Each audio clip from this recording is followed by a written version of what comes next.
कार्यकारिणी की बैठक हुई और आज हमारी महाराष्ट्र महिला कांग्रेस की राज्य कार्यकारिणी की बैठक कम से कम 5-6 घंटे लगातार चली, जिसमें हमारे पूरे महाराष्ट्र की जिला अध्यक्ष आई हुई थी, उपाध्यक्ष, जनरल सेक्रेटरी, पूरी कार्यकारिणी ने बैठकर घंटों तक संगठन के निर्माण और उसकी मजबूती पर बात की।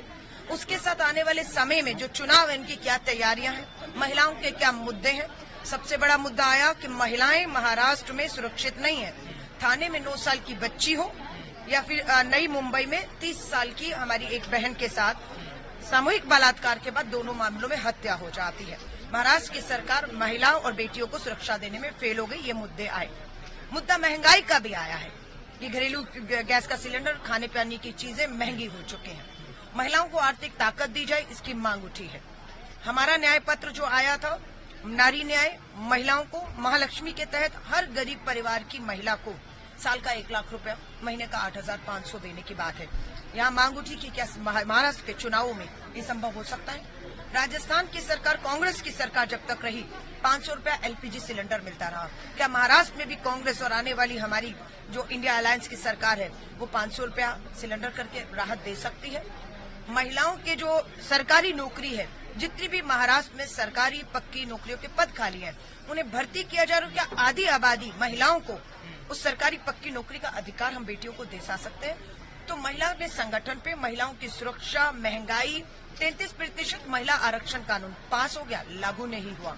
इसको लेकर 29 जुलाई को सोमवार भारत की राजधानी दिल्ली में संसद सत्र जब चल रहा होगा, हम उसका घेराव करने वाले हैं इस मांग के साथ कि महाराष्ट्र के चुनावों में महिला आरक्षण कानून जो पास हो चुका है दिल्ली में, उसे लागू कर दिया जाए, ताकि हमारी 288 विधानसभा सीटों पर महिला चुनाव लड़ सके और जीत के सदन में पहुंच के आगे आवाज दे। लेकिन लेख लाड़की जो है योजना सरकार द्वारा यहाँ पे लाई गई, उस योजना को आप किस तरह से देखते हैं कि चुनाव नजदीक है इसलिए वो जो है मुख्यमंत्री ऐसी योजनाएं ला रहे हैं? ये खोखली घोषणाएं हैं मुख्यमंत्री की और धोखा देने वाली है। उदाहरण मध्य प्रदेश है, उदाहरण राजस्थान है। भाजपा की सरकारें बन चुकी हैं। मोदी की गारंटी 450 रुपए का एलपीजी सिलेंडर पूछ लीजिए, मिल रहा है, खातों में पैसा आ रहा है। महंगाई इतनी चरम पर आ चुकी है कि कोई सुनवाई नहीं है। तो ये धोखा और छलावा है। मैं महाराष्ट्र की बहनों को कहूंगी, किसी धोखे छलावे में आप लोकसभा में नहीं आई हैं। पूरा इनका जो घमंड तोड़ने का काम महाराष्ट्र में हुआ है, सो इसी विधानसभा में भी सरकार को तोड़ने, गिराने का काम महाराष्ट्र की जनता करने जा रही है। आचार्य उद्धव ठाकरे से आज मिलने आया था, वही वो मीडिया से बात करते हुए कहते केदारनाथ में जिस तरह से लूट हुई है, उनकी स्टेटमेंट को कांग्रेस किस तरह से? देखिए, अभी उपचुनाव हुआ 13 सीटों पर, देश की 13 विधानसभाओं में 10 इंडिया अलायंस जीती है। उत्तराखंड के बद्रीनाथ सीट, पहले अयोध्या, फैजाबाद ये हारते हैं।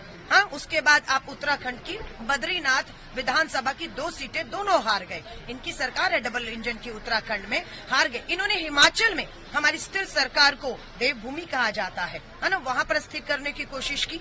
हमारे विधायकों को उपचुनाव हुआ, हमने उपचुनाव में 3 में 2 सीटें जीतकर अपनी सरकार वापस 40 से स्थिर कर ली है। तो पूरे देश में संदेश है कि धर्म की राजनीति को लोगों ने नकार दिया है। अब झूठ नहीं चलेगा।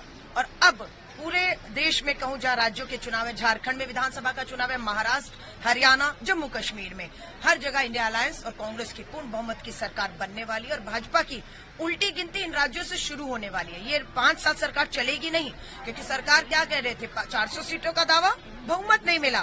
बैसाखियों के दम पर ये सरकार है।